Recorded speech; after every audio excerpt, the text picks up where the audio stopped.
his body, and I'm not going to say that he ruined the season at the end when he had an injury and says he couldn't play through it, and others are saying for him that he could have played through it if he wasn't coming up for a contract. But you think this is now a Ravens disrespect thing, meaning if he gets the contract offer he wants and the Ravens match it, you think he still doesn't want to play there?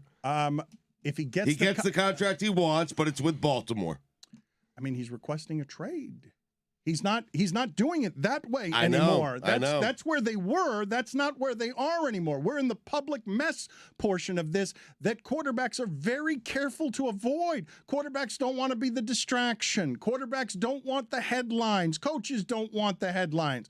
And now he has thrown lighter fluid on a situation that we've been talking about for 2 months and I'm assuming that this is happening now because of the combination of they've gone into the market and can't get what they want, and his feelings are genuinely hurt that his employer isn't valuing him the way he thinks he should be valued. Because you say that's a bad contract with Deshaun Watson, I say that's a bad contract with Deshaun Watson. But that's the standard now.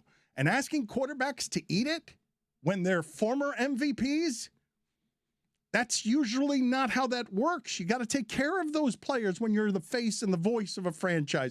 Otherwise, the hurt spills over like this. Well, Dan, they got him help. They got him Nelson Aguilar. I mean, what else does he need? that as soon as they got him, he's like, trade. I want to be traded. This is what you have for me. Not enough. Do you understand why his feelings are hurt, though? I don't think the audience says $150 million, your feelings should be hurt. I understand why his feelings are hurt. Because he wants a lot of money guaranteed? And because he wants it from that employer, the one that he's given his body to. Well, that employer's saying we're not giving it to you unless someone else gives it to you, and then we still have to think about it. That's correct. Yeah. And that's why he's hurt. I know. It's hurtful. It is a hurtful thing if you've given your body to that cause, and now he's James Hardening it. He is making the mess that the basketball players make.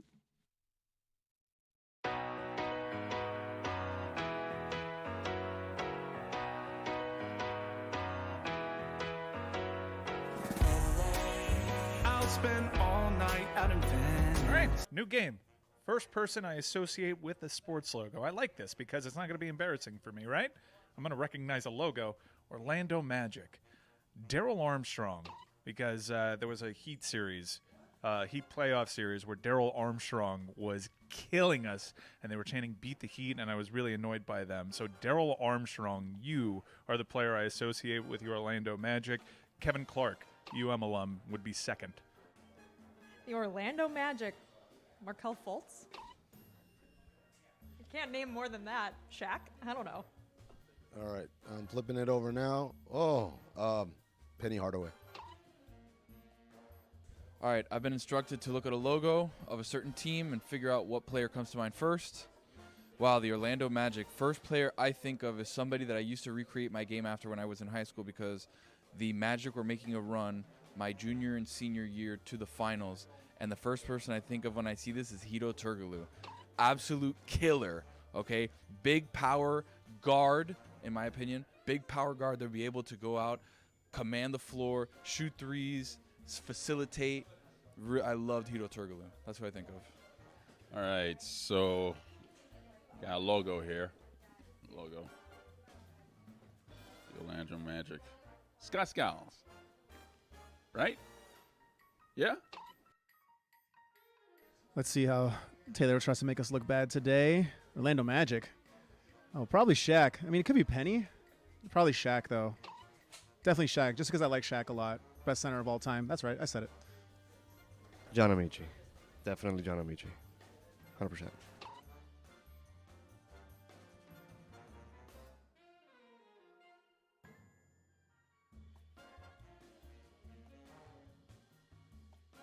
All right, new game. First person I associate with a sports logo. I like this because it's not going to be embarrassing for me, right? I'm going to recognize a logo. Orlando Magic.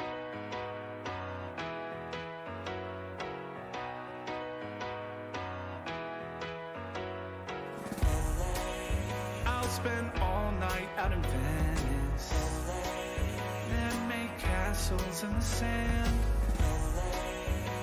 Santa Monica's calling, but I'm here to cover the Rams. I'll stay in and avoid chateaus. If I booze, then I'm on Skid Row. Just one drink to begin, not like that's a big sin. Just one beer, then we're gonna go to the Super Bowl. Now, Mike, you know we're here to cover the big game. It's a time to be professional and avoid all the temptations the City of Angels may have to offer. Ain't that right, Jess and Kate? That's right. We're just here to ask quirky questions to grown men wearing their full uniforms without pads in a convention hall. Oh my God, is that George Clooney? It is! Baby one scotch at the Roxy. Come on now! One shot at whiskey a go-go. There we go! Now we're drinking to avoid temptations, but a job to do. Professionals with a drink or two. Just a thin bowl of gin, and then I'll be locked in. After gin, then we're gonna go to the Super Bowl. To the Super Bowl. Super Bowl. I mean, we have been locked up for a while. Yeah, there's no rule against covering the big game and enjoying La La Land. Wait a minute, it's the Walk of Fame. So much to see instead of the big game. And the traffic is bad on La Brea. So come on, join me in popping tequila. Get it! I'm just here to drink and find Lewis Hamilton. Hey, guys, Brand. You gonna shotgun a beer or what? I don't feel so good. I am genuinely fucked up right now.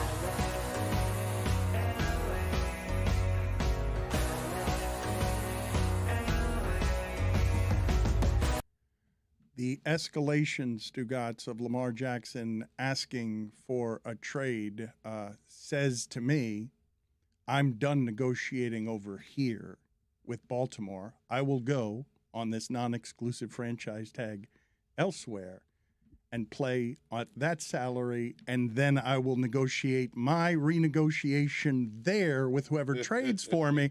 And I've read reports, I don't know how true they are, because I question all reports these days, but the Patriots have been one of the teams linked to Lamar Jackson. They've been awfully quiet. I mean, Belichick, you know what happens when he's quiet, Dan. You know he's sniffing. Yeah. Now, I will ask Chad Finn of the Boston Globe this question, even though I have not prepared him for it, because it's not why he's on here, but we have breaking news. He's on here because we want to talk to him about his latest column, which is headline, not surprising, coming from Boston or WEEI. Latest offensive remark followed by dubious apology does not speak well about the state of Boston sports radio. Why is it always you, Boston? Why is it always you? But we will get to that in just a second. Can you offer us anything in the way of expertise of what you're hearing, Chad, about the idea that a quiet Bill Belichick is sniffing? You've accused him of sniffing? Sniffing around. Sniffing around. Do you have any information on this? Any rumor? Anything that you could provide for us from the newspapers and the information center of Boston that would suggest that the sniffing quiet around Lamar Jackson might mean he can end up a Patriot? Well, as this was going on with Lamar today and all that news is breaking, Belichick was doing his owners meetings thing and didn't exactly give Mac Jones a vote of confidence. He said all players compete for their positions, which means Bailey Zappi may have a shot at this thing. I'm skeptical of that. I really think the Patriots are kicking around, maybe not sniffing, but kicking around. Which is kicking the tires. Well, wait a minute. Which one is a better thing for your team to be doing? Put it on the poll, please, Juju, at Le Batard Show. What is a more serious rumor? A coach is sniffing around or kicking the tires? Which one is more? It's because I feel like you just downgraded ours. Sniffing around, I felt like downgrade. Okay. I'm not sure. I feel like you just diluted sniffing around and made it kicking the tires. Kicking the tires seems like it's an older player. It's like, I'm going to kick the tires on this guy. Maybe still got a little bit of tread left. Fair. Well, I think it all started as a beat writer's daydream up here because you see, Rodgers probably going to the Jets. Josh Allen. Miami's got a loaded roster. And you guys Suddenly have the nothing. Patriots are pretty boring. Yeah. Imagine getting But Lamar, I really though. think it's valid. Right. But imagine Lamar in that division. And that running game. They'd be playing differently than I everyone mean, else in the Lamar, division. Allen, Rodgers, and Brady. Chad, could you see a scenario where the Rodgers things doesn't pan out because he still hasn't officially signed with the Jets, and then Lamar ends up with the Patriots, and there's Tua down here in Miami, and then there's Josh Allen, and the Jets have no one? You sound like a Boston NFL writer there. That's the kind of stuff everybody's been cooking up. He's the lately, Duke. but- He's an international No, fifth that's a ranked. compliment or an Yeah, insult. he's much bigger than that, sir. Yeah.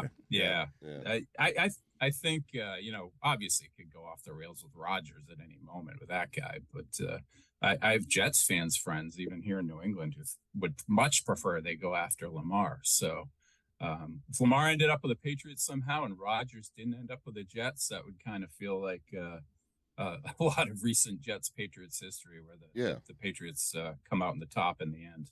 It would feel like the Jets, right? Yeah. I also should explain to the audience again, just clearly, Chad Finn has no football expertise that involves the reporting whatsoever. I think he's doing great. He is doing great, but he's not like an informed beat writer covering the team. He writes about other things. He's the editor of a new book, The Boston Globe Story of the Red Sox, More Than a Century of Championships, Challenges, and Characters. But football is not the area of expertise. He's on for another reason. We all wing it. Exactly. You're my guy, Chad. But tell us, give Stugotz, if you would, just sort of the cliff notes of the latest. This one involves Mina Kimes, Stugotz. I don't know if you saw this, but WEEI, it seems WEEI is in these more than anybody else in Boston, correct?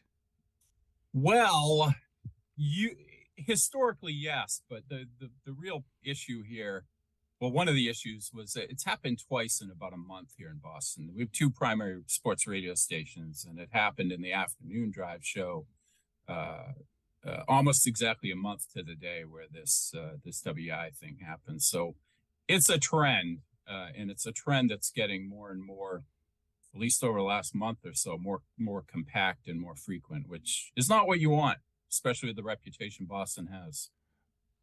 It is correct to say that they battle the explanation for the latest controversy in Stugotz. It was an Asian slur that was used, and they say they were talking about the small bottles, the name for the small bottles of alcohol, and then it turned into an Asian slur.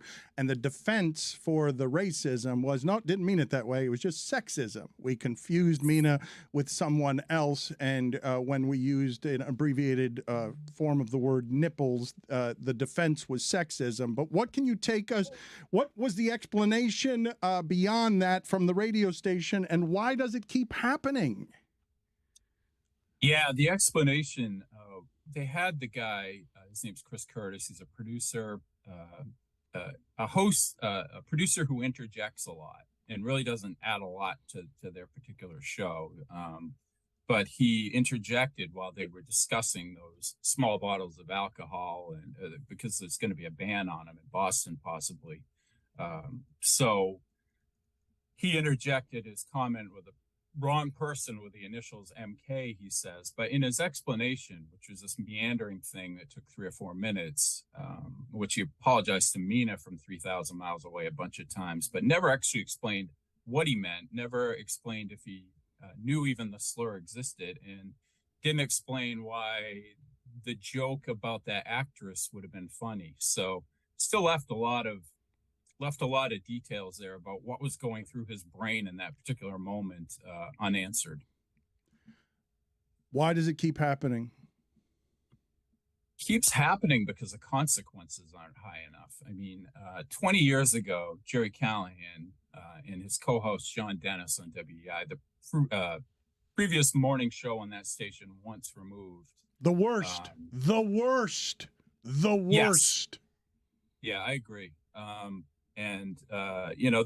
Jerry in particular was the kind of guy who helped Boston's terrible reputation with race continue to exist when a lot of people, the majority of people were doing what they could to make that reputation go away. But they had an incident where gorilla escaped from the Franklin Park Zoo up here, and they made a joke about how it was one of the kids in the Metco busing program. So you can draw the line there. He got suspended 2 weeks for that.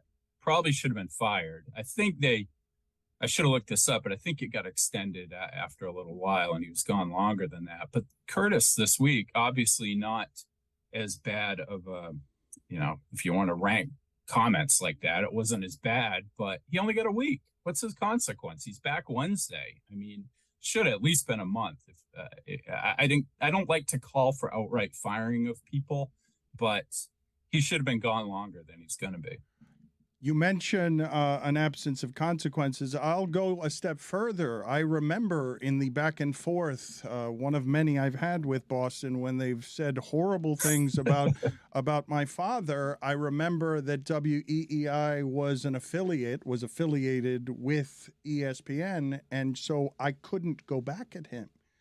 I wasn't allowed because it would escalate everything in a way, and they wanted it to go away. They didn't want lighter fluid on the situation, because I imagine what happened with Callahan is you get the punishment and then the outrage keeps ending up on the doorstep, and so they're not reacting to the action, they react to the reaction. It's not real leadership. Yeah. It's just sort of like, oh, these are other people telling us how we should lead here.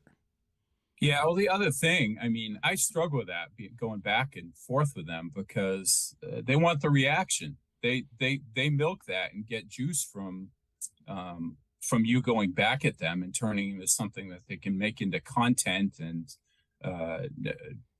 quote defend themselves for a couple more days and bang the drum against you in particular, or me in particular. So I don't know. I kind of agree with the corporate approach, just to kind of let those things slide as badly as you might want to stick up and defend for yourself, because it's just fuel for them, and it never ends if you do.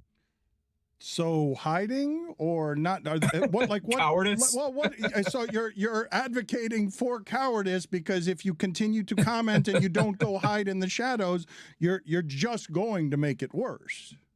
Yeah, I think it's because it comes from such a bad faith place, and the people who are in their corner are just listening to what they're saying. They're not actually looking for what the truth is, or what if somebody says Le Batard did this or Finn did this on that station, they're going to take their word for it. They're not actually going to read what you wrote or listen to what you said on your show to find out if what they've heard in the radio is accurate. And so I know I should, but I hate fighting with people who just make good, bad faith arguments to make themselves look better and to gain greater magnitude for what they're doing. Chad, another thing that you've written about recently, and I've been reading, Jaylen Brown has been talking a lot, Stugotz, and it sounds like he's saying goodbye to Boston, and it sounds like he's saying, I've got great discomfort as a black man in Boston, and it's been difficult for me to find a house. We're going to talk about this with Howard Bryant later in the week. But not the first Boston athlete to say that, by the way. But Chad, what do you make of what's happening with one of the stars of the Boston Celtics?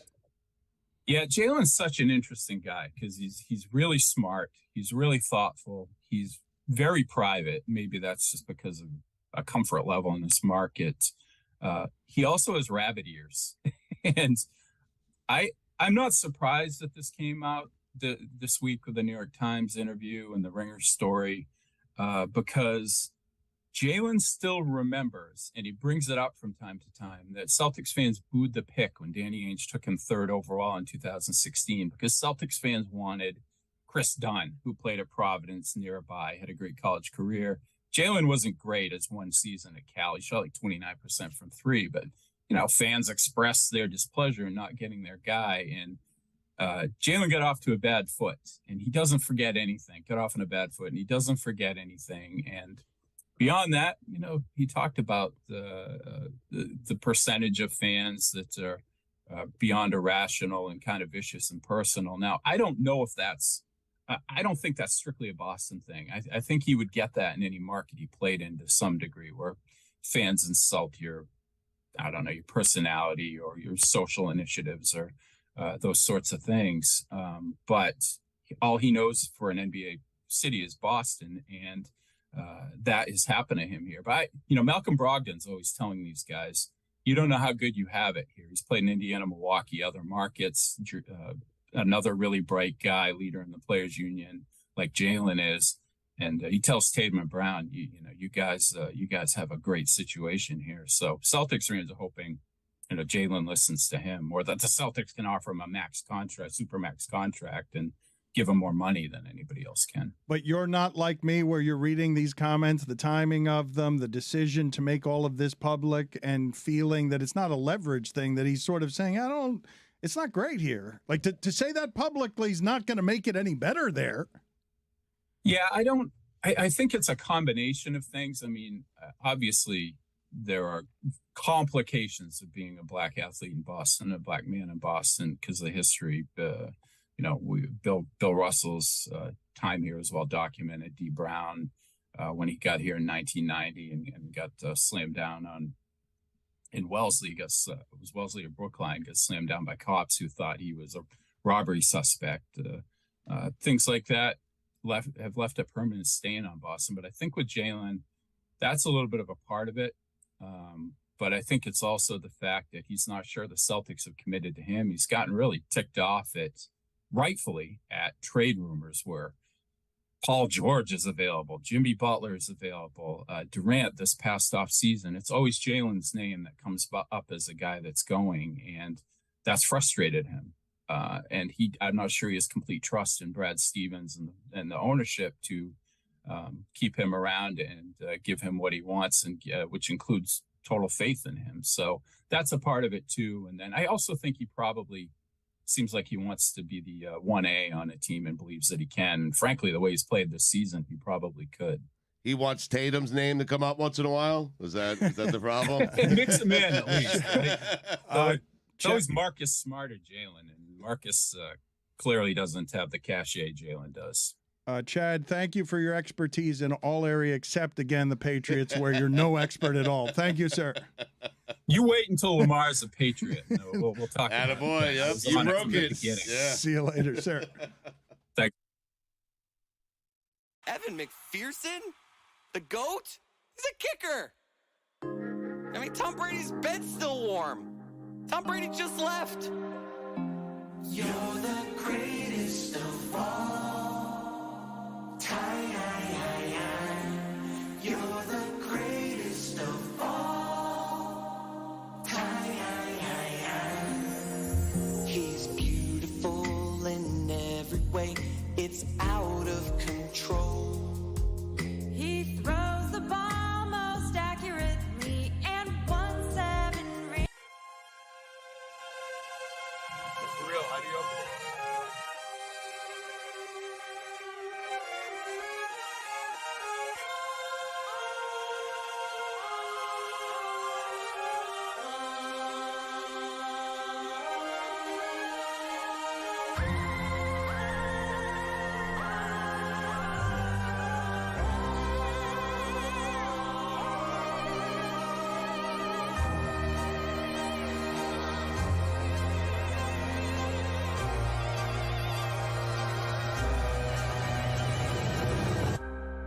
Racism, greed, trauma to brain and spine. And yet, I cannot look away. Heroes are dead. Science has their heads. Oh, is there no escape from here? I need to know. It eats my soul. Nothing stops me and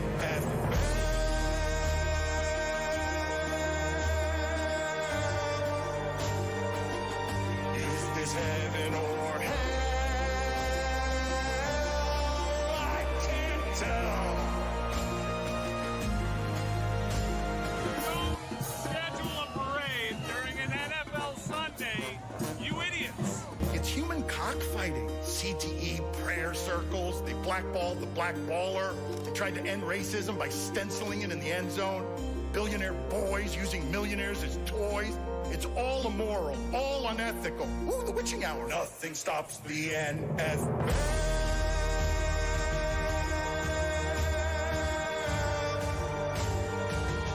Is this heaven or hell? I can't tell.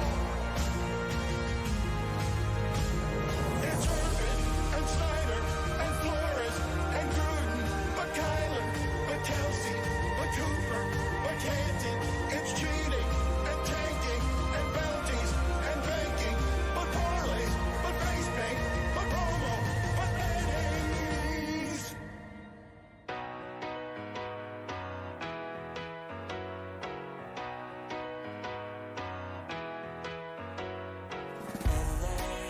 I'll spend all night out in Venice, then make castles in the sand. Santa Monica's calling, but I'm here to cover the Rams. Chad Finn looks like journalism. He does. Why wouldn't you say that to the man's face? I don't know. It feels mean. Why would you? He's hunkered down. It looks like he's in a log cabin. How is that mean? That's He's something that he'd probably tired. take pride in. Like, wow, I look like journalism. I don't know. I Like, think you know once what, the more upon a that I say time, it, I don't maybe. like it. Yeah, exactly. Looks like journalism doesn't sound Not good. a compliment. You don't want to look like journalism. Not from him, no. Put it on the poll, Juju. Do you want to look like journalism? And also, does Chad Finn look like journalism? A weird thing that happens when you Google Chad Finn, the first thing that pops up is Bill Belichick's picture, which is What? odd. Yeah. Not a football guy, too, so it's weird. Yeah. Jim Larinaga is going to join us here in about 20 minutes. If you're just joining us and you want to grab some audio portions of the show, Dusty May joined us earlier. Can you guys please text FAU? I want, before I get out of here, to get an answer to where his family had him eliminated in their brackets in the tournament, because I forgot to ask him at the end of that. There's no way anyone in the family chose FAU to go to the Final Four. Not even in their wacky bracket. There's no way. I'm going to guess that somebody in the family had to just for you think they would have taken the bracket more seriously than the love of their father or husband. Yes. You do. Okay, that they'd want to get their bracket right and therefore would not pick the 9th seeded FAU Owls, who only lost 3 games this season. That is correct. Yeah.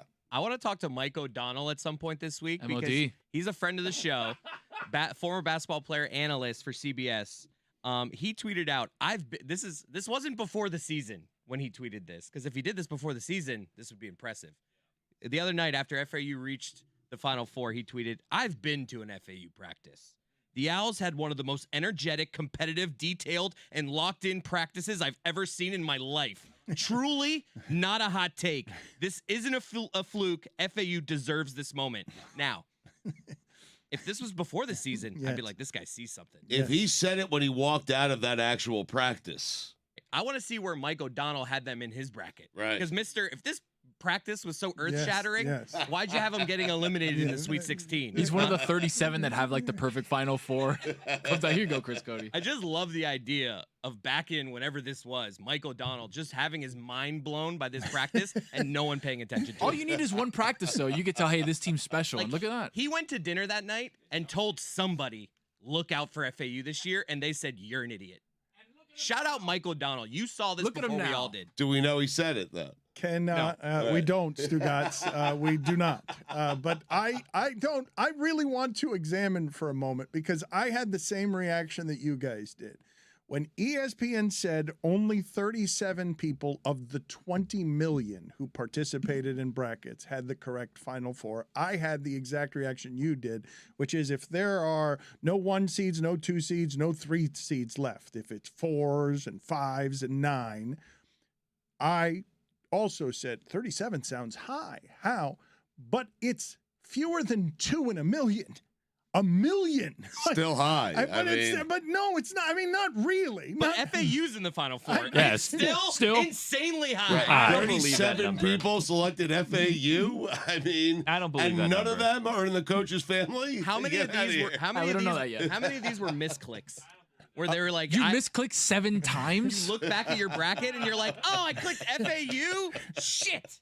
Put it on the poll, please, Juju, at Le Batard Show. Is ESPN lying about 37 out of 20 million people having the correct Final I mean, Four? if it's 2 out of 1 million, and how many did it? 36, 37? You're telling me that like 140-something million people signed up for ESPN's bracket? No, you're doing the math wrong. It's 20 million and 37 got it correct. Well, then it's not 2 out of 1 million. If 36 out of 20 million did it, the odds are much greater than they're telling us that they are. We're getting bogged down. I think you're doing the math Semantics. wrong. It's not semantics. Mathematics. It's mathematics. It's not mathematics. You said that the odds are that 2 in 1 million get it right, but 36 people have gotten it right out of 20. 37 have gotten it right as we go deeper and deeper. Oh, for the love of God. What is the math? I don't get it. Billy, welcome back.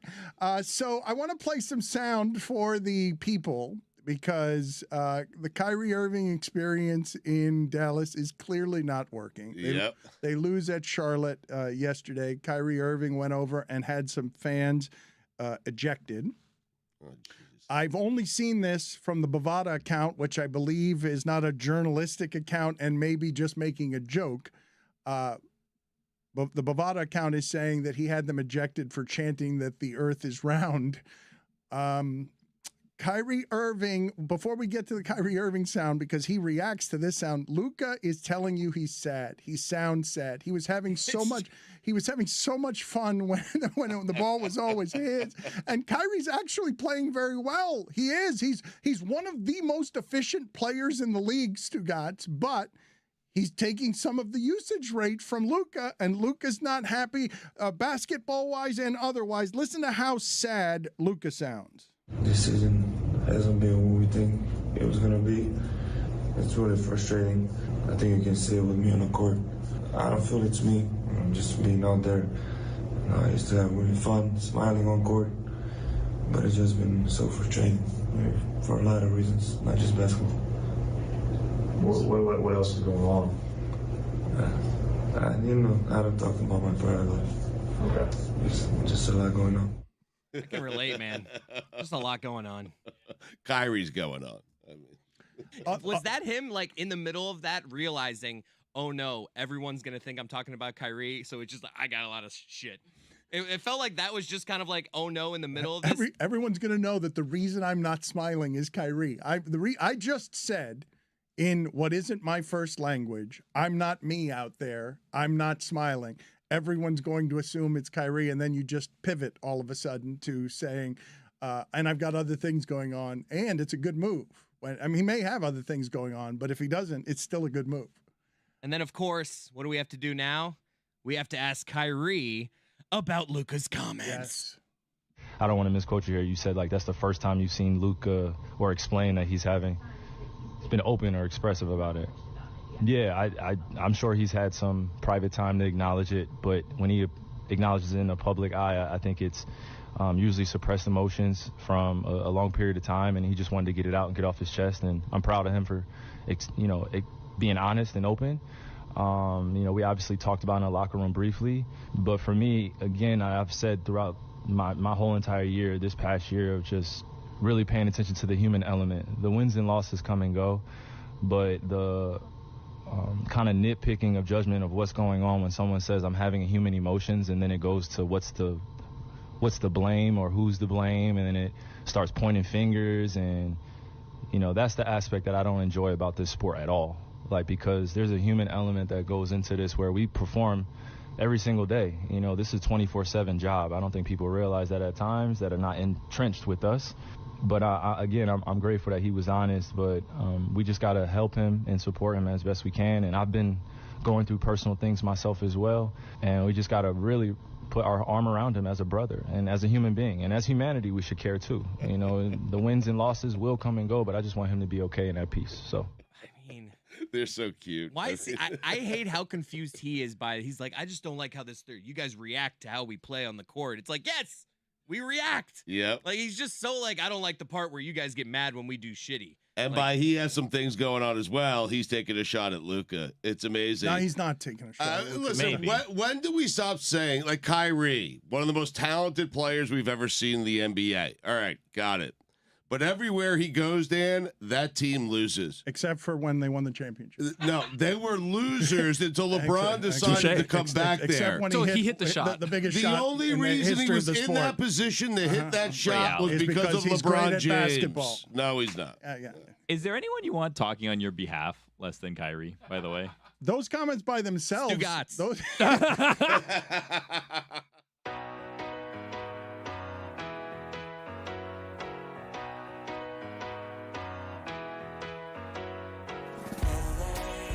I'll spend all night out in Venice, then make castles in the sand. Santa Monica's calling, but I'm here to cover the Rams. I'll stay in and avoid chateaus. If I booze, then I'm on Skid Row. Just one drink to begin, not like that's a big sin. Just one beer, then we're good.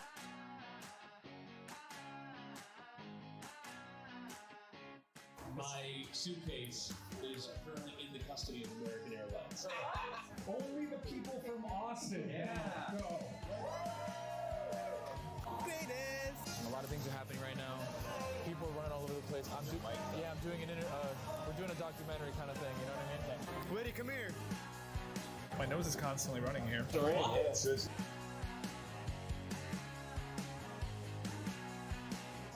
in the midst of it right now. My solo, by the way. That's my solo, by the way. How's this going? By the way, Danny, you got me? You got me? He doesn't believe me. That's my solo. And Danny knows. Danny's behind the camera. Danny has been mixing me for 6 years.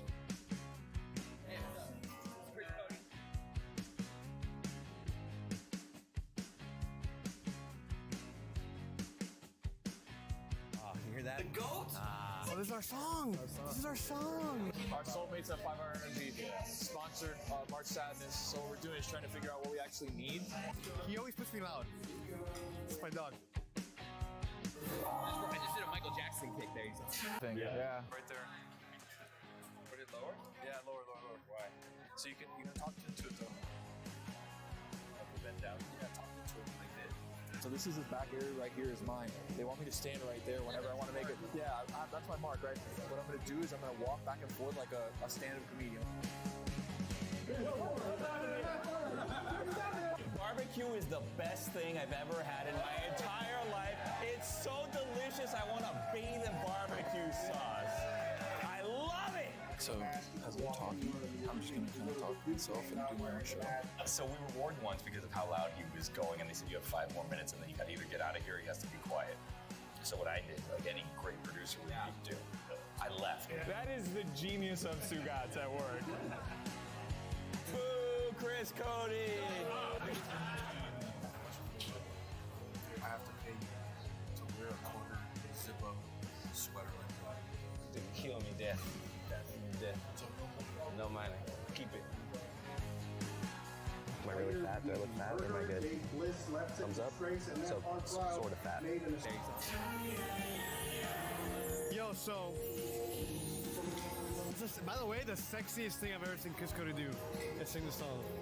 Put me in the room when you were doing this. You don't want to be there, baby. I visualize that you're naked. Thank you, Roy. The blue glasses he got on right now are straight from the Chevron, sir.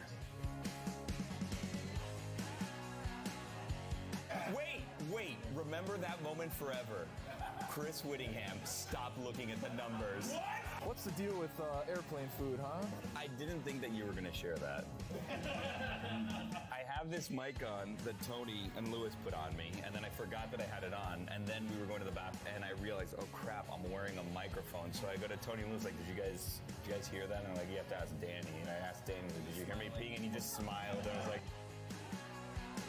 oh, Danny's watching. That's a phenomenal plan.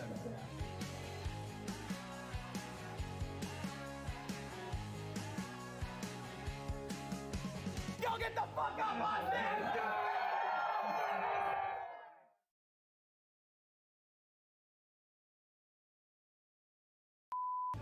Roy, Roy, Roy, Roy, Roy, Roy, Roy, Roy, Roy, Roy, Roy, Roy, Roy, Roy, one more Roy.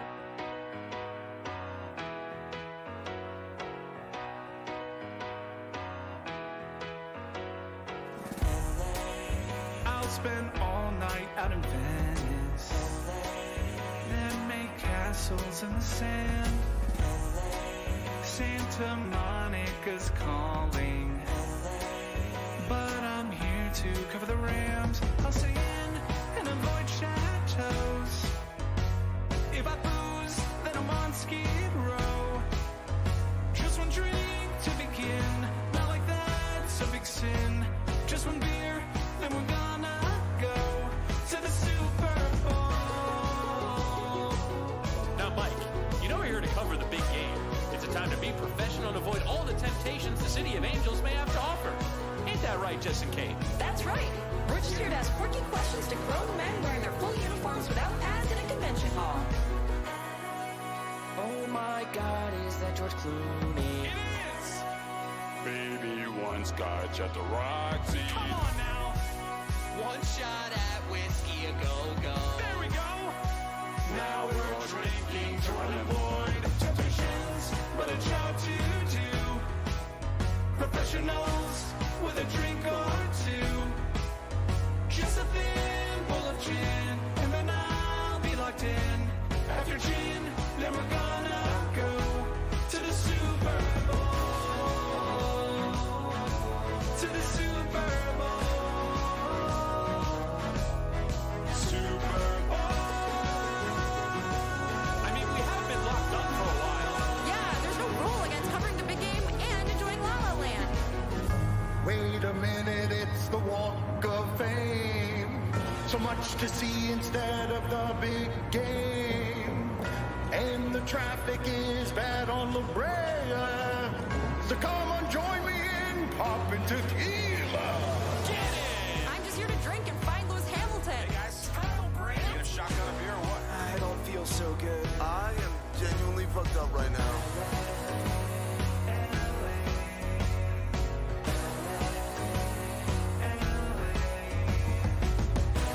To the Super Bowl. To the Super Bowl. Super Bowl.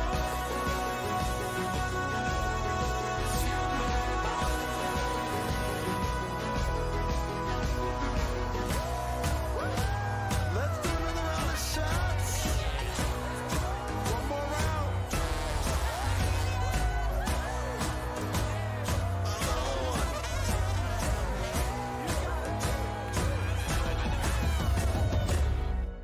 It's showtime, buddy.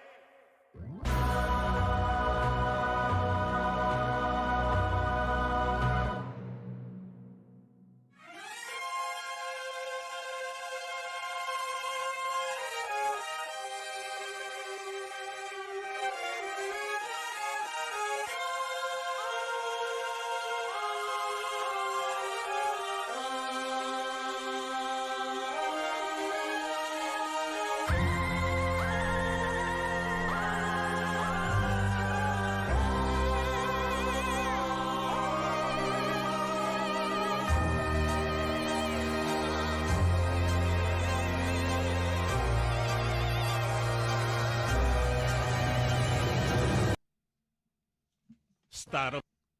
Am I doing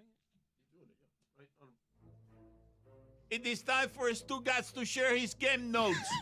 What No happened one in there? the media will tell you what happened better than my boy Stu. Chris Cody, who's in charge, because So close. So close to a Chris perfect Cody, game. I don't think he's ever sat in that chair before. All I saw was him him play the wrong sound and also say, "Am I starting us here?" What? At least we're not live.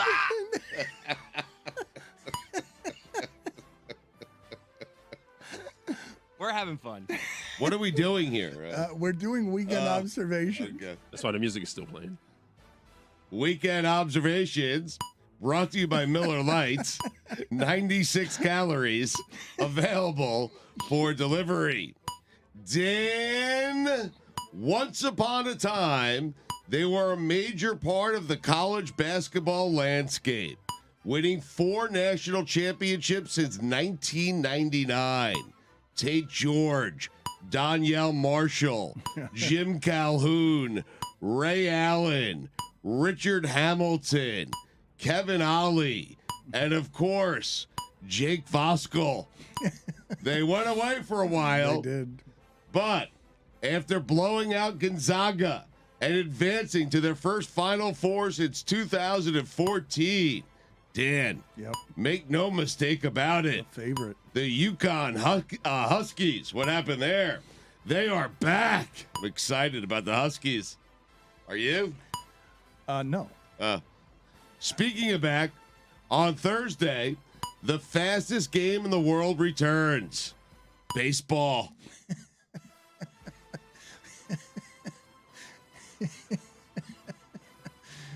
Yes. It's back. Yeah.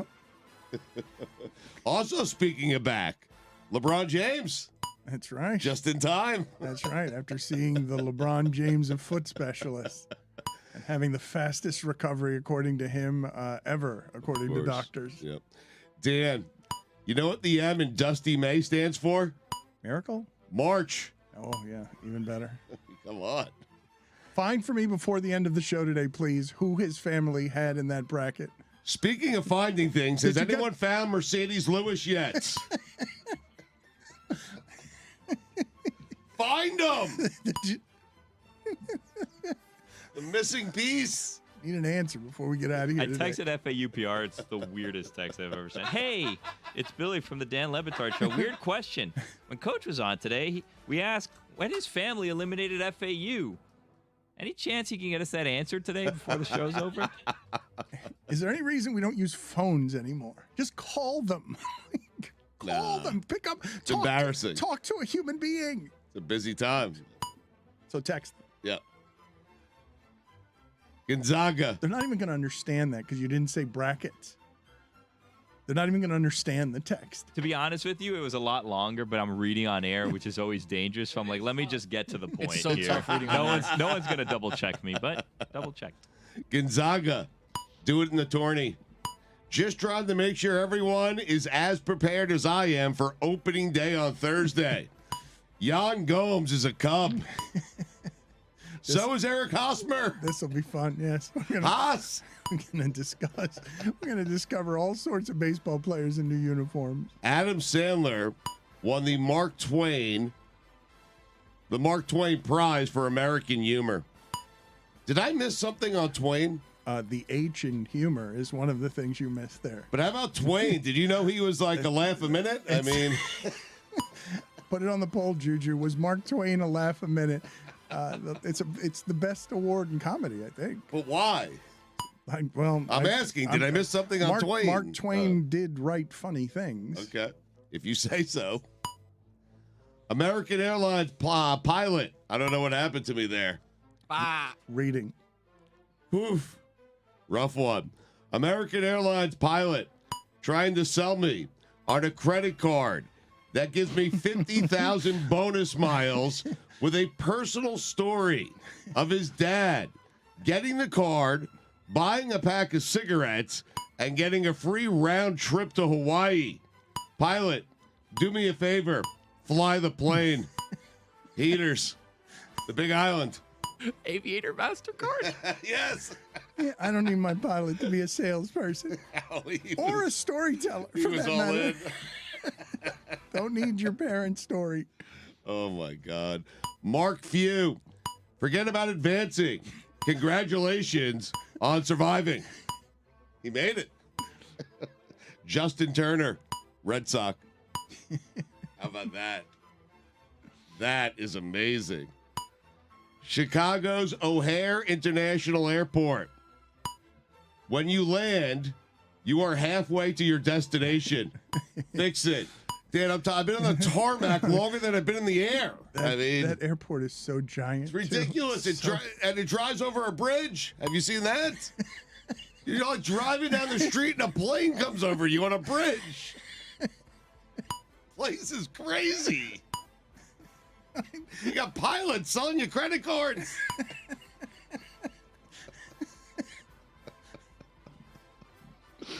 Anyway. Croissant flakes. Easily in my top 5 foods. What? Wait a minute. What? Croissants. A croissant. Okay. A nice little croissant. Okay. Sorry. You're What did I say? you're beginning to slur. Well, listen, I told you right around now what happened. It's happening. Late night. March. Anyway, top 5 foods that I like that come with a minor consequence.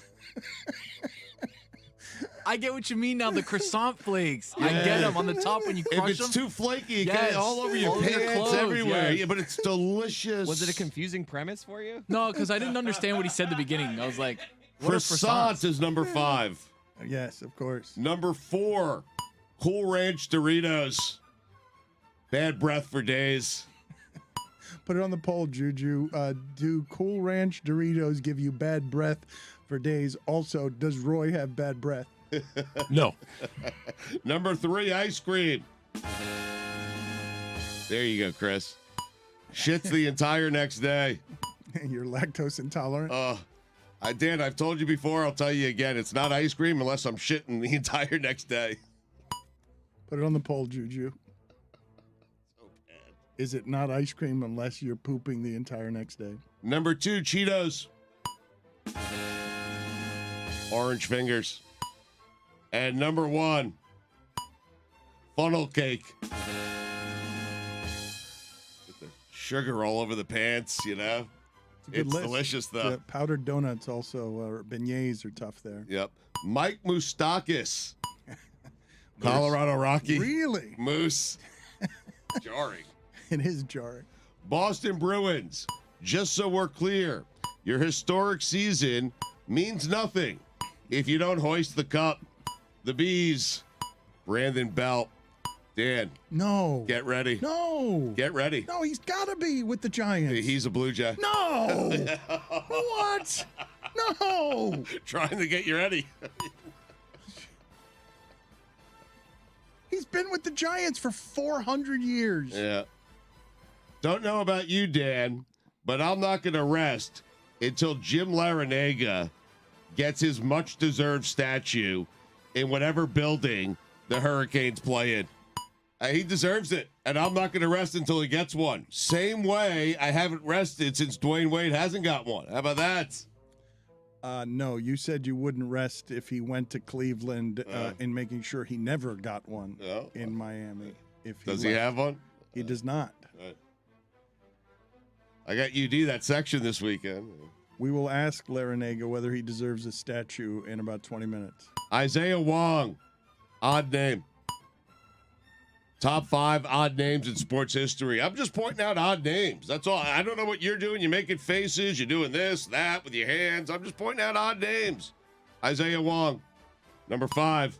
Number 4, Tariq Cohen. Number 3, Anthony Schwartz. Good, there's 5 of these.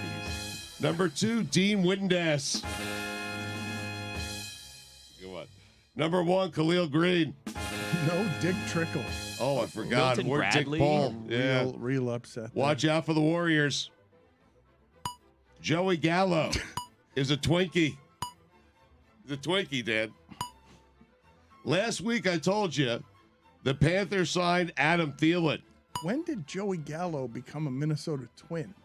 Off season, I presume. And this week, I'm telling you, they signed DJ Shark.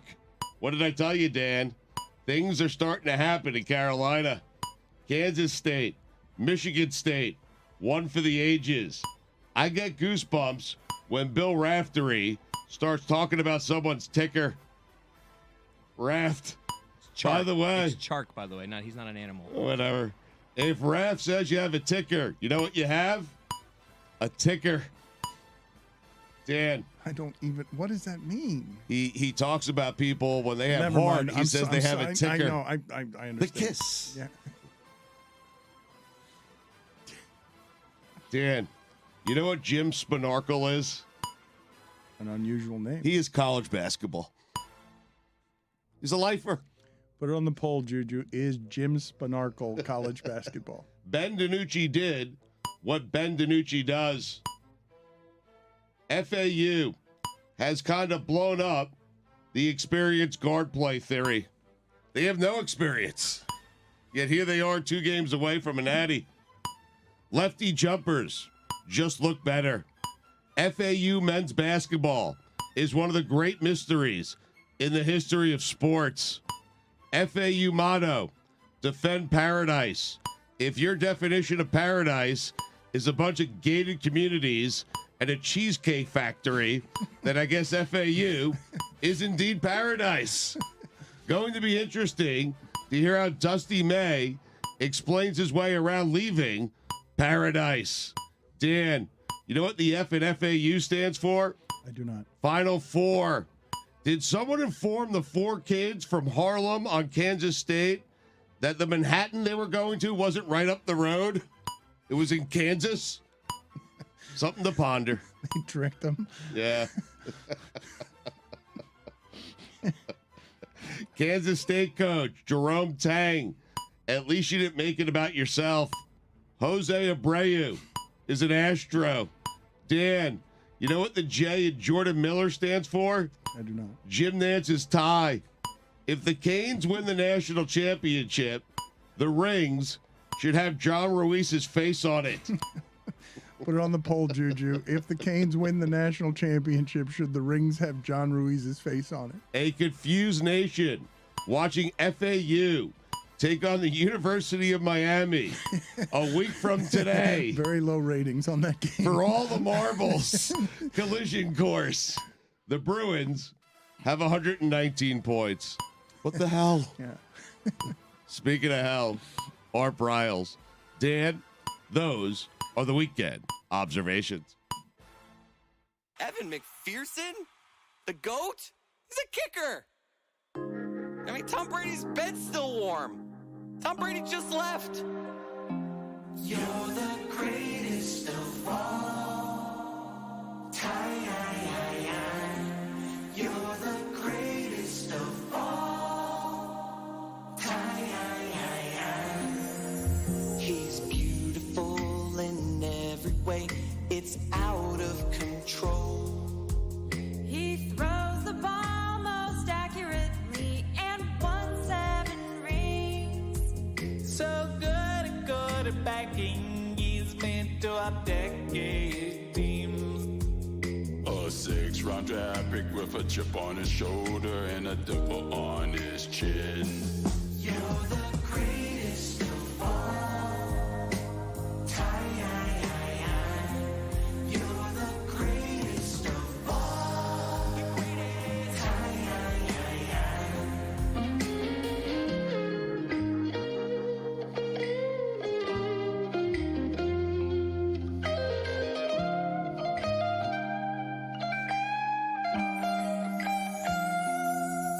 He broke so many records and reached unattainable goals. I said he was done 10 years ago when he shoved it down my throat. He played the Jets twice a year and always ripped out their souls. And just like that, he left us all wanting more. He's a certified GOAT. You're the greatest of all time. You're the greatest of all time. You're the greatest of all. The greatest of all time.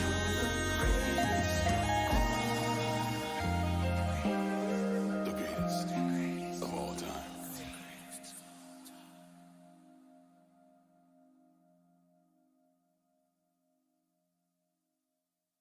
Evan McPherson? The GOAT? He's a kicker. I mean, Tom Brady's bed's still warm. Tom Brady just left.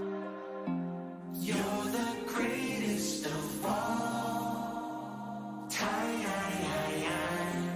You're the greatest of all time. He's beautiful in every way. 2, 1. Really happy for this man and the program that he has built at the University of Miami. 17 years to the day after he takes George Mason to the Final Four, he now takes the University of Miami to the Final Four. And I'll ask you, Jim, after congratulating you here, the same question I asked Dusty May. When you look back at the last 24 hours, or even the last, the last weekend, what are the snapshots that make you the most emotional? The things that you think about that fill you with the most gratitude, that that might make you weepy on a particularly grateful day?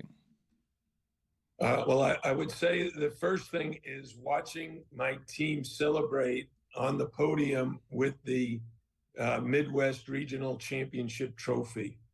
That was awesome for me. And then secondly, turning to the audience, to the crowd, and seeing my wife turn to tears in happiness, hugging with some of our fans.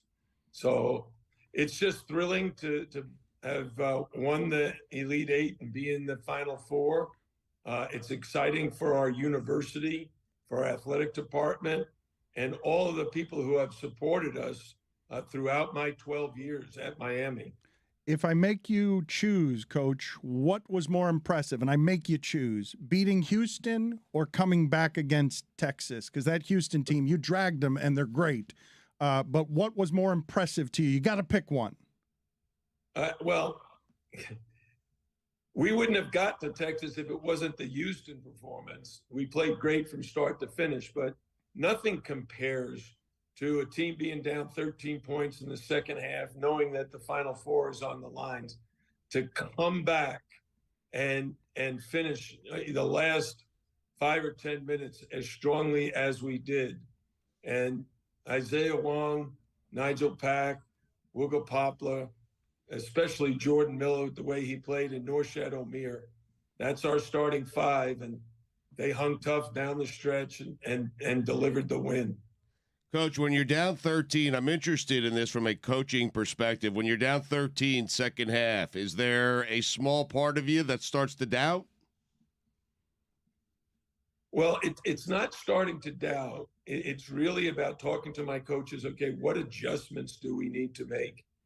If you notice, Norshad Omier picked up his fourth foul early in the second half.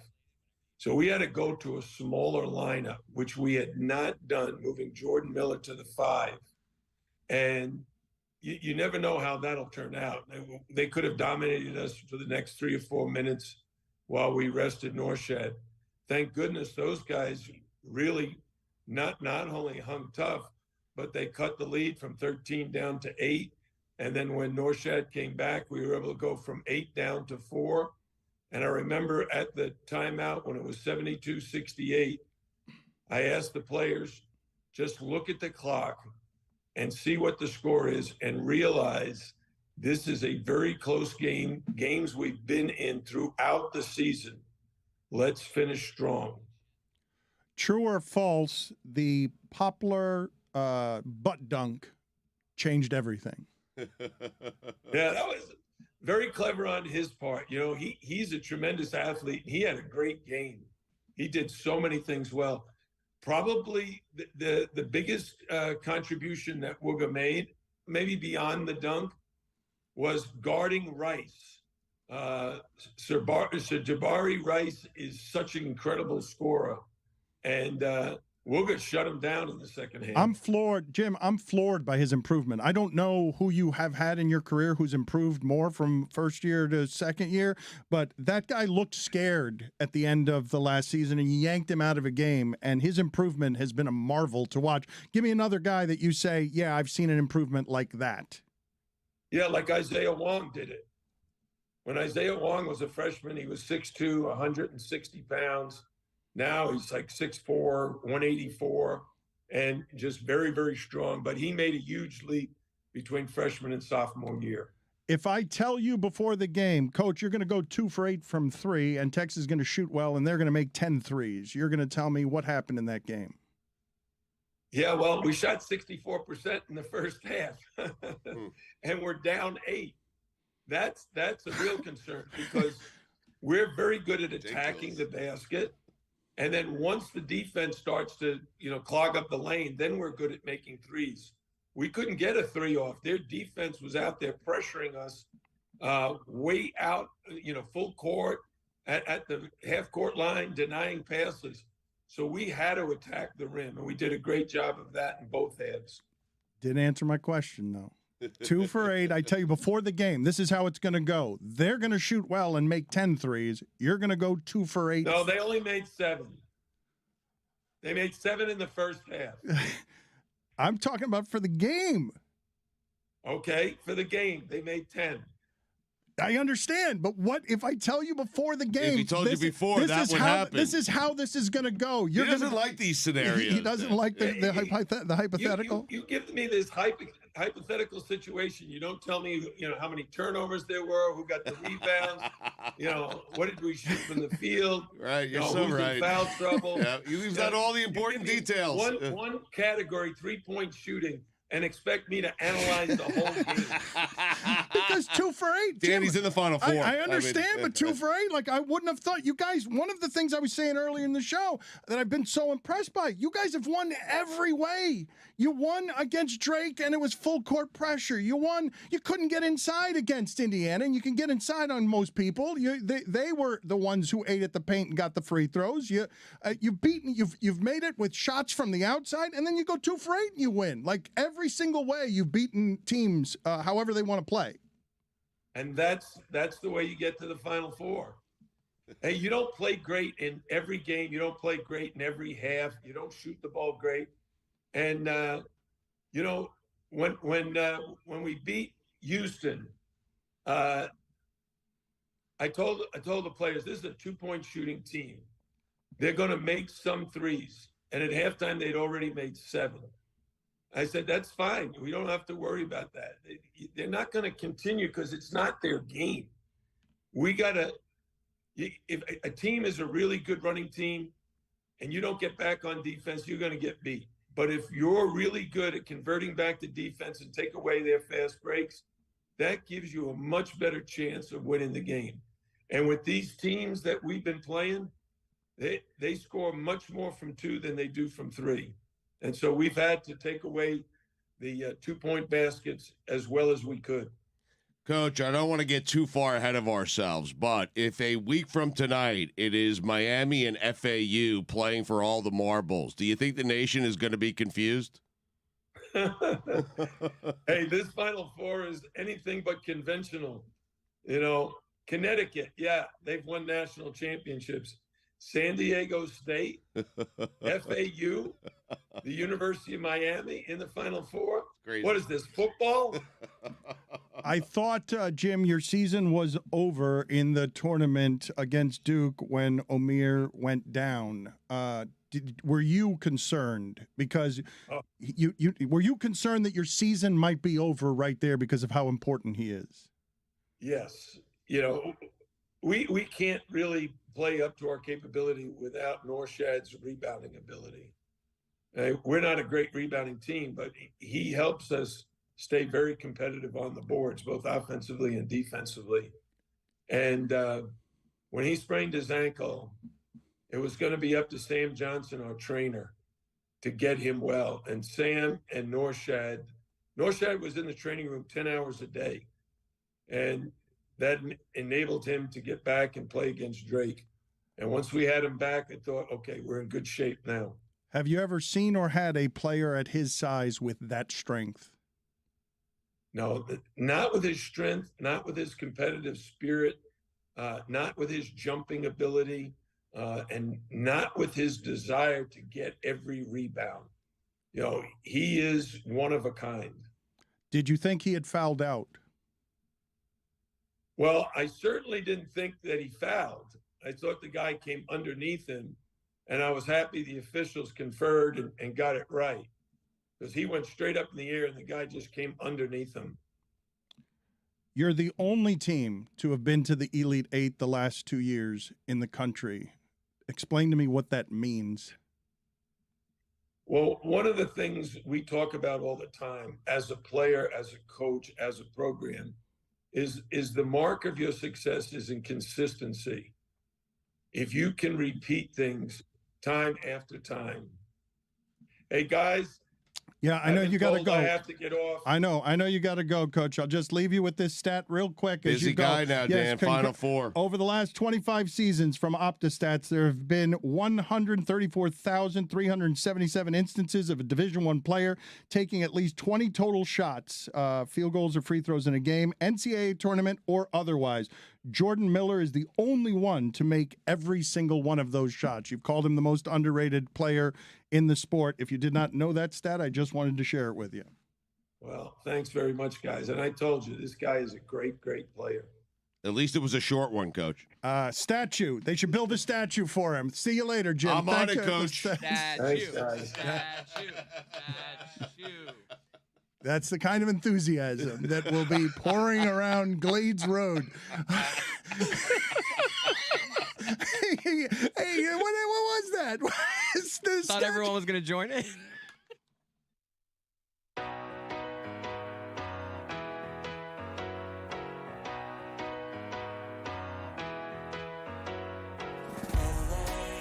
I'll spend all night out in Venice.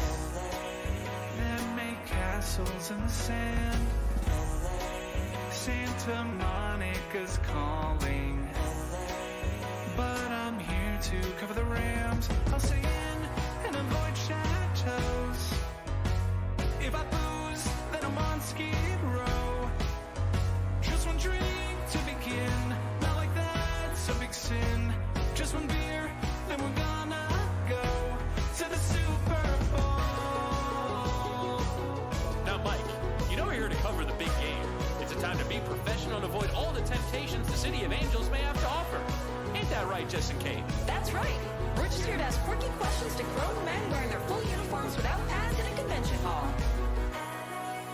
Oh my God, is that George Clooney? It is! Baby, one scotch at the Roxy. Come on now! One shot at whiskey, a go-go. There we go! Now we're all drinking to run and avoid temptations, but a job to do. Professionals with a drink or two. Just a thimble of gin, and then I'll be locked in. After gin, then we're gonna go to the Super Bowl. To the Super Bowl. Super Bowl. I mean, we have been locked up for a while. Yeah, there's no rule against covering the big game and enjoying La La Land. Wait a minute, it's the Walk of Fame. So much to see instead of the big game. And the traffic is bad on La Brea. So come on, join me in popping tequila. Get it! I'm just here to drink and find Lewis Hamilton. Hey guys, Straddle Brand. Need a shotgun of beer or what? I don't feel so good. I am genuinely fucked up right now.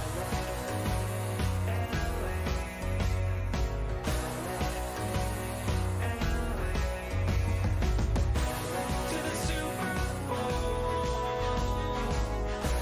To the Super Bowl. Super Bowl.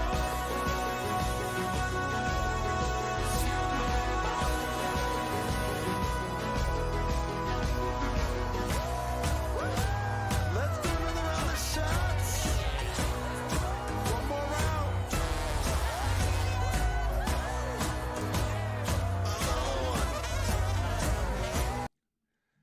I went down a rabbit hole this weekend, Stugotz, in which I thought of you and also learned that in Austin, Texas, and I think we should do a live remote from there. I certainly think you should do a live remote from there. All right. In Austin, Texas, there is a fraud museum. Oh, wow. And Steve Commissar, a man named Steve Commissar, is in the Fraud Museum because he's been guilty of an assortment of crimes in 1983 and 90, 94, 99. But my favorite is that he once put ads in magazines for solar-powered dryers. Right. For $49.95, and then if you ordered them, he just sent you a clothesline. Heady play, right? Totally. I'm so upset I didn't think of it. You just hang the clothes out to That's dry. right. It's just you pay $49.95. You're like, solar powered dryer. I want one of those. I'm energy conscious. I want to protect the environment, and then you just get a clothesline. It's not false advertising. No, well, technically, but he's it- right. yeah, technically, it's fraud, and he's in the Fraud Museum. Technically, That's how you get there, though. I mean, How do you get some bad rap that's how on you become a that? Hall of Famer. That's correct. This weekend, also, I saw Stugotz because when you talk about, you've heard me say, of the desperation on the island of Cuba, that many people are literally throwing their lives to the wind, putting together an assortment of boats and vessels from, hair dryers and a washing machine and tires. And Cubans can be very resourceful in their desperation. And the area between Cuba and Florida is said to be the world's largest graveyard because of the number of people who die in the desperation of trying to get to freedom. And this weekend in Key West, I guess I shouldn't have been surprised, but I was. This rickety thing that landed at Key West International Airport that was made of a motor and looked just not safe. A motorized hand glider. Yeah, this does not look safe. Hold on. I can't imagine the fear of those people coming over on a motorized hand glider that if it doesn't make it the 90 miles, it's not like they have a boat to land in. They're just in the sea. You got to go 90 miles and you land at Key West International Airport. And it's not you can't go there and buy a hand glider. You have to put it together. And Cubans come here, and very often, Stugotz, they're doctors or they're educated, and they have to work here as plumbers and stuff because they are just resourceful. They know how to put stuff together. When I saw that, I was so horrified at the idea. I'm horrified all the time right here outside on the beach because I see people flying at a height in these purchased, made by others, professional gliding machines out of the future. And I'm like, if that person falls from that height into the water, they will die. They will land like it's on concrete. There will not be any give or very much give that protects them. From that height, they will die. I couldn't help but be awed and moved and sad. It speaks to the level of desperation that people are willing to put their lives on the line in order to get out of there and get to here. And in that way, though, like if I just tell the audience, what would have to be existing inside of you for you to leave a shore and say, I'm going the right way, and I don't know what the winds are going to be, and I hope a spark plug doesn't give or something doesn't give here, because I'm not going to be able to do very much in the way of fixing if this thing goes down or catches water, and it just seemed super makeshift. I've seen one of those hang gliders. I saw it on social media the other day. A guy was like above the clouds, like 10,000 feet up in an actual hand glider. And he's like, oh, this is pretty cool. Like you see an airplane pass by and he's higher than the airplane. So like these things could be like the new wave of, hey, wait a second, we could take all those pieces to Cuba, they can assemble it and go over easier. Not that it's safer, but those things are like really sound. But you can't go into a sporting goods store in Cuba That's and the thing, purchase one of them. You can't get the papalote, that's the problem. I don't think there's just a Dick's somewhere in the middle of Havana also.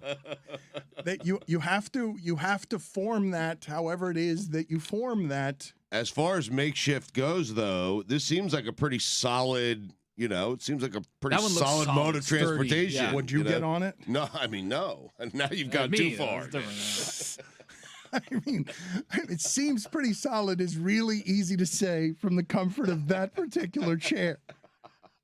It seems really solid is not an observation I would make when I'm on the shore willing to throw my life to the wind, and I'm going to leave in the back behind me in my wake. I'm going to leave the island that represents my home. Lots of questions when you land at an airport, though. Yeah.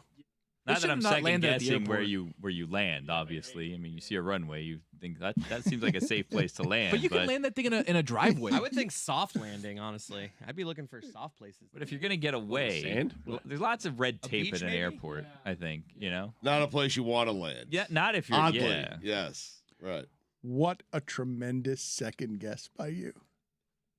I don't want to be the person to say it. I hate No, it. he's right. You He's didn't right have about to Well, be. actually. You didn't have to be. You chose to be. Well, I mean, because you don't. That's the thing. They could have gotten away with it. You land in somebody's yard, like a big backyard. You land that sucker You just right think in. it was an accident. In Oh and my out, God! baby. Someone was flying. If you land that, they're like, "Where did you? Where'd you go? What are you doing here? Tony, you're acting like it's easy. You just land that sucker right into You a do. backyard. I mean, they landed at an airport. You can land in somebody's backyard. You can go a little bit further, horse country back here. Just Well, that's like. Didn't you guys say in Austin that if you have a ladder, you can just blend in? They should have probably. That is maybe- true. They should have brought a ladder. That was a good move. Yeah. Flown in with a ladder, then they would be like, Yeah, the oh, ladder they're- would have been tough to they're carry. clearly though. gonna Yeah, make it that work. That lot of probably weight. needs some context. Oh no, people get it. It's a good In call. It's a great Austin- callback. In Austin, Tony did say in Austin that he wanted to get into places that he wasn't credentialed for, and he was asking if anyone else wanted to just carry a ladder with him. You can get in because anywhere with a because- ladder. We were Anywhere. speaking to the value of carrying a ladder. Anytime you're at any kind of public event, if I'm walking in with a ladder, that's like who's stopping Ladder me? and like a Right, work yeah. shirt with your Yeah. name on it. Yeah. You can go anywhere. You need Yeah, three exactly. things: a ladder, a name tag, and purpose. Yes. Or the Yes. look of Yes. purpose in your I- face. A walk of There, purpose. there has to be something else other than a ladder that grants you the Three same. things. Nobody No? asked questions about The the look ladder. of Nope. purpose, the I've- name tag, the Right. ladder. Maybe a cap. I've pitched a bit to the video team here where I go to some like You should festival do that. or function and I just have like a clipboard and a headset. And the bit is people are going to come up to me at some point and start asking me quite like, where do I park? Where's the entrance? Like you just look like you belong. And I'm mic'd up. So I'm giving people advice. I'm like, oh yeah, you go that way, you make a left. And then, yeah, you get your ticket there. And I don't know anything about this festival. So that'd be a funny video bit. I do believe that people would just. Now, are you putting a colored vest on as I can well? have all the stuff. That's what I'm willing Vest to is do. important, like the whatever we- highlighter vest. Whatever we think will get people to think that I'm supposed to be there. A vest and a ladder is getting you in. Oh, God. Vest and a ladder gets you in anywhere. What if Doesn't I had a- matter where. What if I had a ladder and a clipboard? You'll be in that new fraud museum. Different genres. Right. Really? Yeah. For me, a clipboard is like, oh, this guy's got the info. If you have a He- clipboard and a security shirt, No. you're dominating. Yeah, yeah. Clipboard and a blazer. Oh, a blazer. But what- Yeah. Vest. What about the shirt But, like, under the blazer? fancy. What are you trying to get into with that, Billy? Like, I'm what, not getting into anything. But what is Chris trying to get into with that? Trouble. The vest has to be orange, correct? It can't just be a vest. It has to be an orange For the vest. ladder A safety vest? situation. Yeah. For the ladder. For the other one, you're looking like three-piece suit So you've vest. got and me the as like the clipboard. airport guy? Like, to me, It's not the airport guy. Oh, you need the Depot. batons. It's just Yeah. why would he be wearing that unless he was someone? Like, it's Right. not. I don't have you. I He don't wants to have, be seen. I don't have Forget you. about the ladder. I mean, I'm giving you no expertise except the ability to purchase an orange vest and have it fit.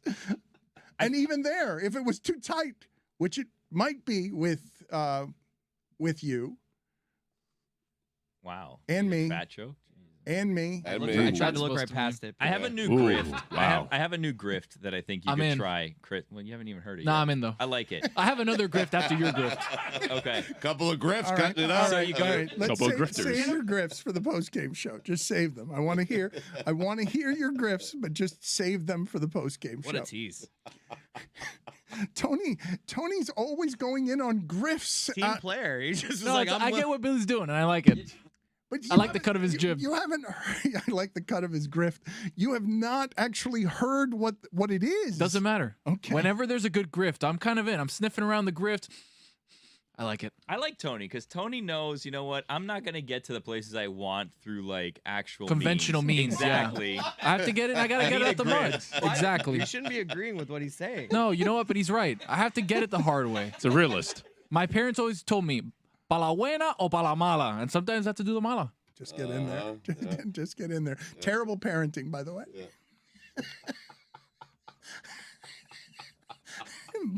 But it explains some things. Tony also has told Billy that they're going into business together, but hasn't. Oh, that's exciting. Billy has not agreed. Or Last time Billy didn't even know what he was talking about. Billy's confused about what. Billy's in. He's in on this one. We're landowners in Tennessee, not yet, but soon to be. Tennessee. Well, a little bit west of Nashville, about 90 minutes west of Nashville. Right. About 30 acres. Me and Billy going halves on it. Very exciting. Except Billy is We're not. not. Is not No, excited. we will. But why? Why not? 30 Cubans, acres? Cubans do like to buy land that sometimes ends up being swampy and questionable. Well, because Tony's like uncle or something bought land in North My Carolina. my wife's grandfather bought it for the 7 raspberries. Yeah, but in like 1920 or something, and now you think that you're just going to do the same and populate a city 90 miles west of Tennessee, somewhere. West of Nashville, big metropolis, sir. Wait for the grift. That's our third grift, It's though. coming. Okay, we'll give you the 2 others. Well, there was and the inflatable bounce house Oh. company. Oh. You forgot about that. Don't talk about that one. Okay, all the He grifts. just did. All the grifts coming up in a second. Incidentally, we won a parlay.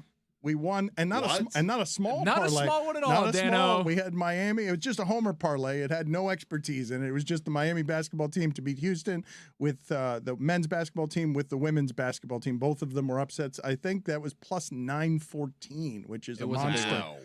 one. That's a monster. We also hit our Thursday Thunder, brought to you by our friends at DraftKings. Yeah, the one that yours truly put together. Kansas State over Michigan State. Lady Canes over Villanova and Cleveland over Brooklyn. That was another plus 485 hit. We're on a heater. Thursday Thunder. The grifts, though. If you want grifts, if you want to make money through illegal means, look Stay tuned. Look at how excited is- Billy no, is. this One of them is legal, though. This is The legal. bounce too. house is legal. Grifting it. This isn't a grift as much as this is a way to get Chris into any event that he wants, and I don't think there's any way that it doesn't work. Wow. All right, that's a tease. What a That's tease. Coming up I'm next. A ladder?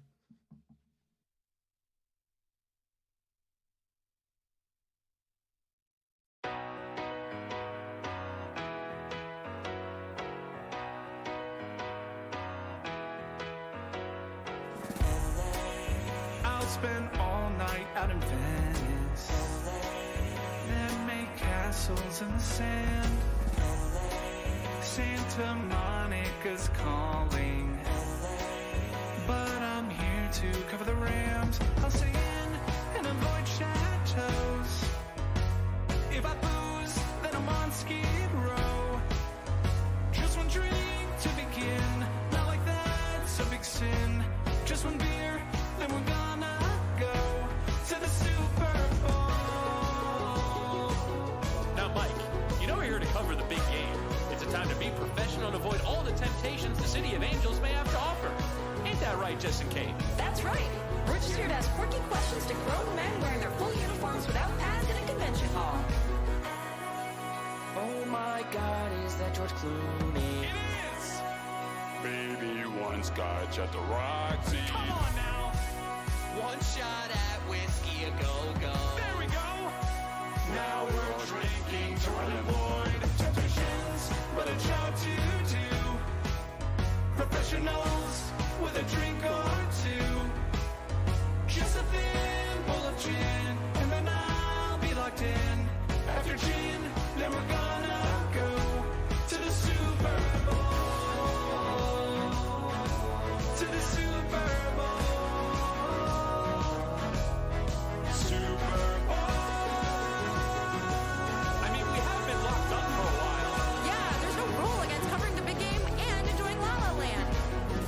Wait a minute, it's the Walk of Fame. So much to see instead of the big game. And the traffic is bad on La Brea. So come on, join me in popping tequila. I'm just here to drink and find Lewis Hamilton. Hey guys, You gonna shotgun a beer or what?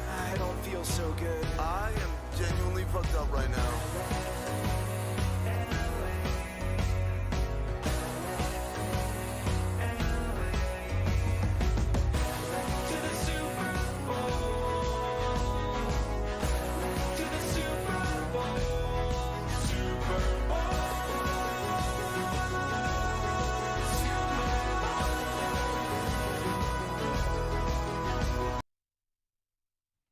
a solid point. That was a great Oh, it was a point. big time Came point, out. man. If you're not watching live, Chris just pointed masterfully. I've been doing countdowns today. I like this seat. Other than I hate it.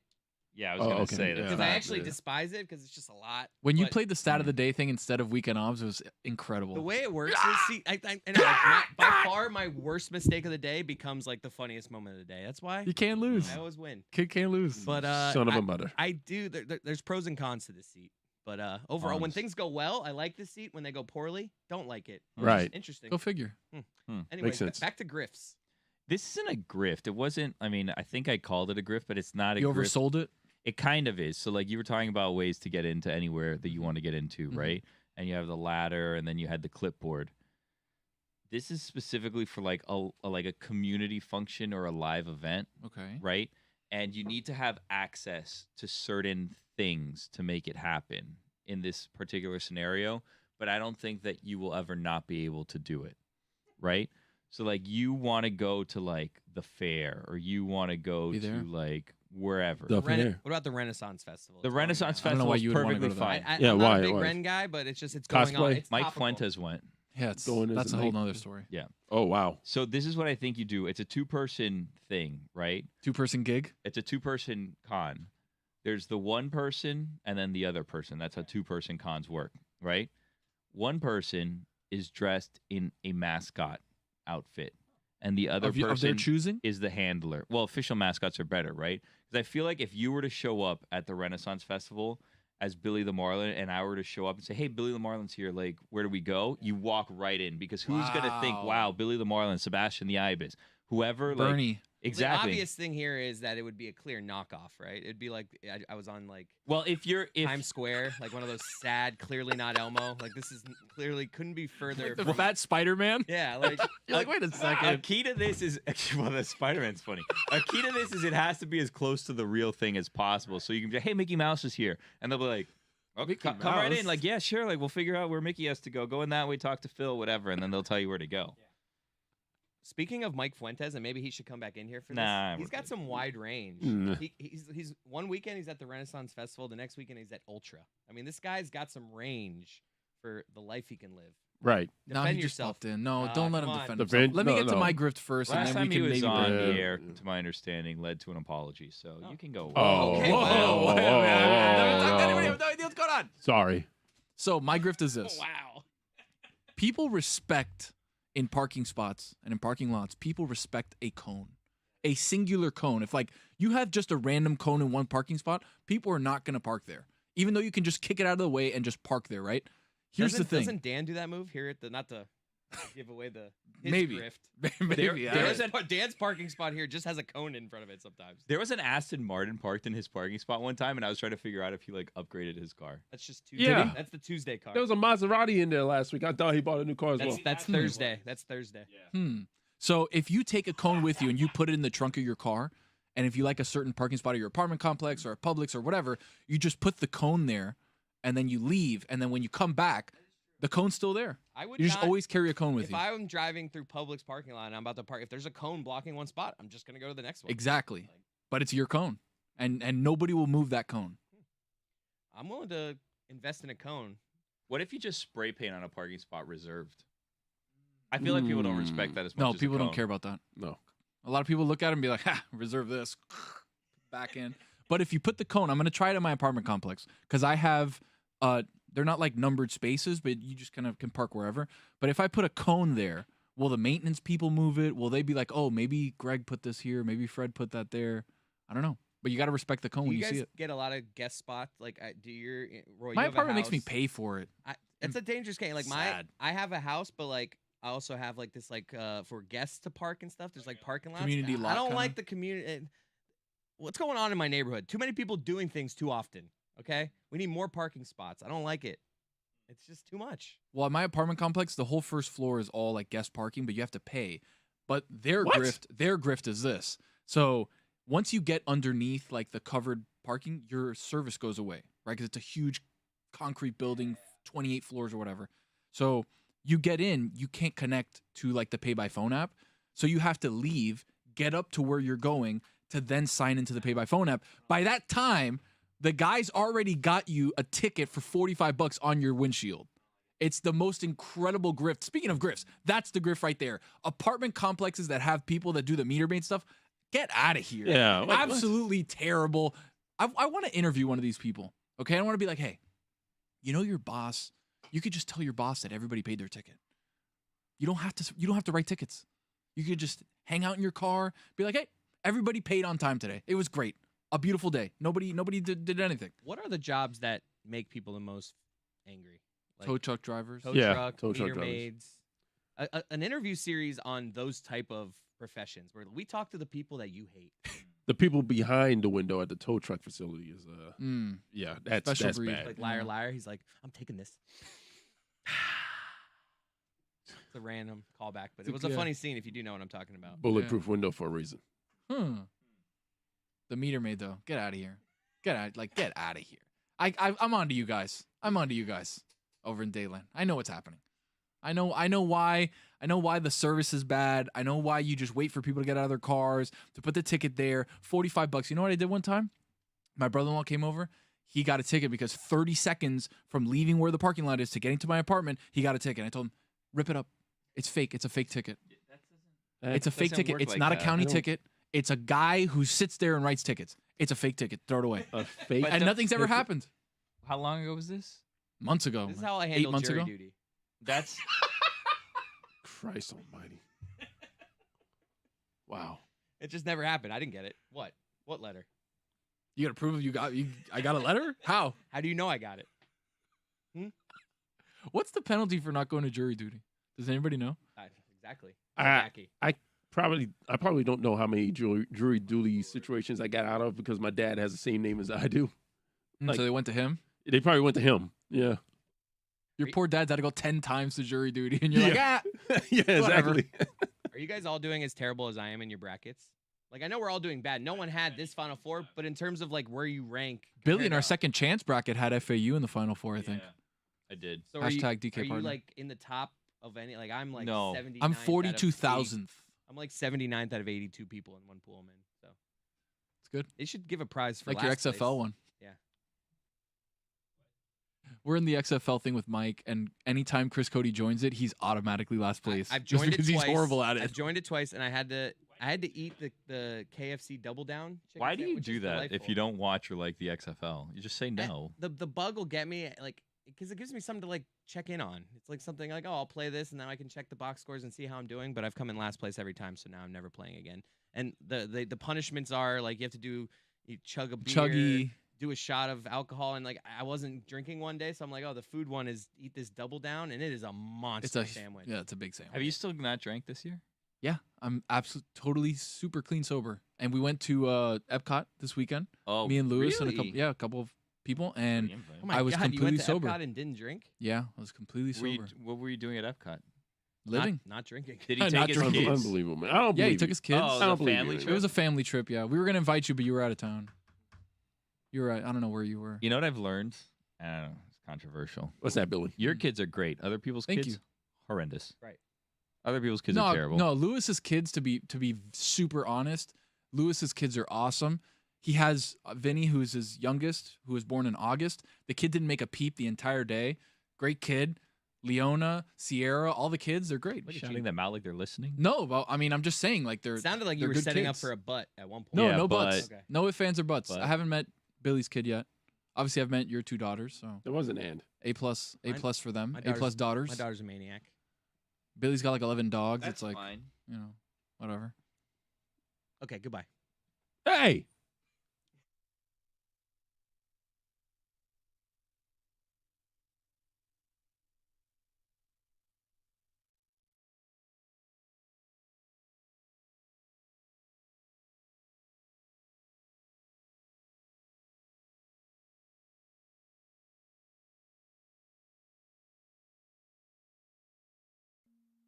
Stugotz, what's the matter, buddy? I mean, Greg, just one time. I mean, 40 years I've been rooting for this team, and just one time I wanted my team to play in that big game in that beautiful dome in Los Angeles.